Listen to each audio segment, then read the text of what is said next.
بلدیہ عظمیٰ کراچی نے بھی بھرتیوں کی کوشش کی تھی، لیکن وزارت بلدیات نے اس کو ناکام بنا دیا تھا اور باقاعدہ ہدایت کی گئی تھی کہ اس کو منسوخ کیا جاتا ہے۔ لیکن اب ایک بار پھر ریاست بلدیہ غربی ہل جل کی، اور ہم نے آپ کو بتایا بھی ہے ماضی میں بھی کہ ہل جل کرتے ہیں۔ بلدیہ عظمیٰ کراچی کا حشر دیکھنے کے باوجود بھی ریاست بلدیہ غربی ہل جل نے اشتہار شائع کرا دیا تو ان کو فٹر، منشی، وارڈ بوائے، باورچی، مقدم، والمین، ہیڈ مالی، آیا، بیلف، دھوبی، دفتری، گیٹ کیپر، معاون، لیبر ہیڈ، ورک مین، نائب قاصد، خادم، چوکیدار، باس ٹریکٹر کولی، بیلدار، وائرمین اور سینیٹری ورکر نان مسلم چاہیے۔ ان کی تعداد بھی شائع کی ہے کہ ہمیں اس تعداد میں چاہیے۔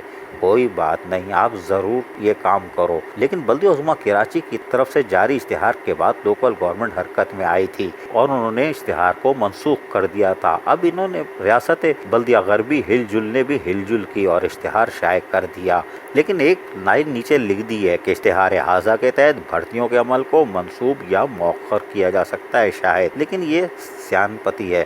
لیکن ریاست بلدیہ غربی ہل جل نے اشتہار دے دیا ہے، اب یہاں پہ بھی لمبی لمبی قطاریں لگیں گی، پھر لوکل گورنمنٹ منسوخ کر دے گی، غریب نوجوانوں کے ہزاروں روپے فوٹو اسٹیٹ میں ضائع ہو جائیں گے۔ لہٰذا وزارت بلدیات کو چاہیے کہ فوری نوٹس لے اس سے پہلے کہ ہزاروں روپے کی فوٹو اسٹیٹ نوجوانوں کی ضائع ہو جائے، یا پھر باقاعدہ اعلان کرے کہ ہم نے اجازت دے دی ہے۔ عزیز عارف، KBS بلدیاتی نیوز کراچی۔